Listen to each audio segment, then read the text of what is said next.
Good evening and thank you for joining us on 9japarrotTV News at 10. I am Balikis Ajoyo. Tonight, we bring you the major stories and happenings from the national stories and across the globe. Here are the headlines of the major story for July 4th, 2026.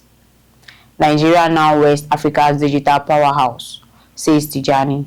Kwara TTB holds stakeholders engagement with APC leadership ahead of 2027 rollout. Kwara APC Youth Wing backs Tinubu. Speaker Danladi at Community Resilience Pledge ahead of 2027. On foreign news, Iran, Oman near deal to reopen Strait of Hormuz. And on sports, Anthony Taylor appointed Turkish FA's Director of Elite Refereeing.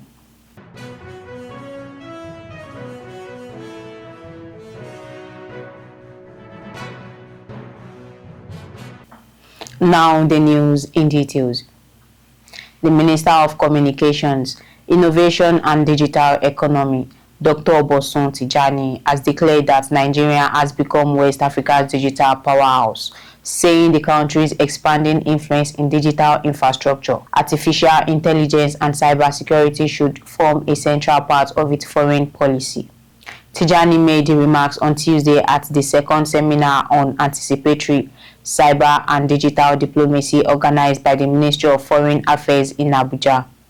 The minister noted that Nigeria occupies a strategic position in the region as the only West African nation with its own communication satellites and the highest number of subsea internet cables.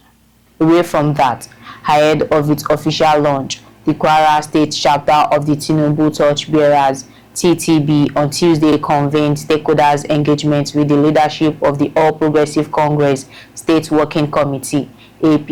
The gathering brought together TTB state officials, deputy coordinators, and party leaders to fine-tune preparations for the movement's formal rollout.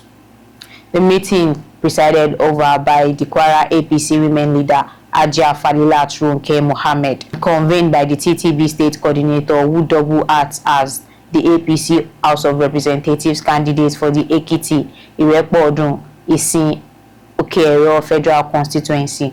Honorable Chief Olasunbo Florence Oyeyemi served as a key socialization drive with the state party structure. Delivering her open remarks, Honorable Olasunbo Florence Oyeyemi outlined the core objective of the movement, describing the Tinubu Torchbearers as a nationwide grassroots platform established to mobilize unwavering support for President Bola Ahmed Tinubu and the APC across Nigeria. And the local government represented here, different local government represented here. And in this sitting, we also have the matrons that are championing the cause of this group, which is the Tinubu Torchbearers group in Kwara State. When our state woman leader, Ajoyo, when she was introducing the group, she mentioned that this group is a group that is formed and that was vetted off the national party body and structure. And without the state party body and structure, all of the people seated here today will not be here. This group was inaugurated on the 3rd of June by our mother, Our Excellency Senator Tinubu. And this group is being driven by the mission and the mandate of the national woman leader, our mother, Honorable Dr. Mary Anile Idile.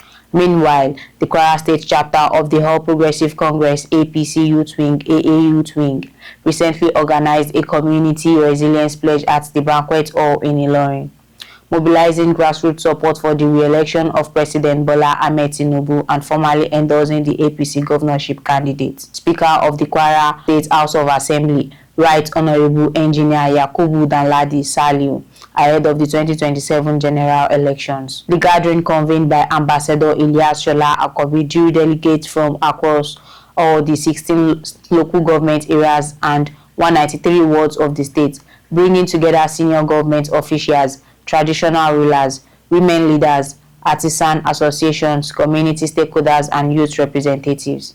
Delivering the keynote address, the convener of the AA Youth Wing, Ambassador Akombi Ilyas Shola, stated that the gathering represented a collective resolve to protect the peace, unity, and development of Kwara State, regardless of political, ethnic, or religious differences. Ambassador Akombi, who commended Governor Malam Abdurrahman Abdurazak for his administration's developmental strides across infrastructure, education, healthcare, youth empowerment, and economic innovation, lauded the governor for supporting the emergence of Right Honorable Danladi Saliu as the party's governorship flag bearer, expressing confidence in the speaker's capacity to consolidate on existing gains. Let's just talk about this frequency. Alhamdulillah, for the outcome of successful. The area recently had been working dynamic. Challenge to meet the testimony of Abdurrahman Abdurazak, the city of the state, the chairman of the portfolio, the Savannah area of the globe. I will make a resilient community engagement to let people know the impact of what we are going through and what kind of development infrastructure we have built to the different communities. That's why those communities come and they share a testimony. Please, about all the quarrels, they should make and tell people this is their right to face of this election. Abraham have done well and they want to do more for him to stay for APC. On the international scene, Iran and Oman have made significant progress toward an agreement to reopen the Strait of Hormuz, a developmental that could ease tensions in the Middle East and restore one of the world's busiest maritime trade routes. According to regional officials, the proposed arrangement would allow vessels entering the Persian Gulf to use an Iranian-controlled route, while departing ships would exit through a route managed by Oman. The officials, who spoke anonymously because negotiations were ongoing, said the final agreement remains under discussion and would likely depend on the United States lifting its blockade on Iranian ports.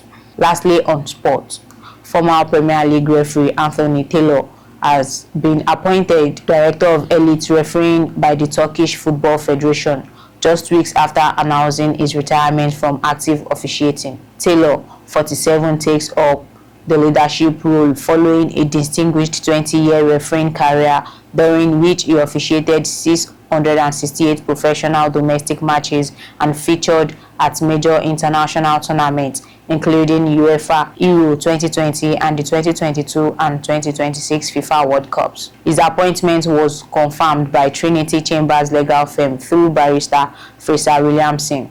In his new position, Taylor will oversee the strategic and technical development of elite refereeing in Turkish.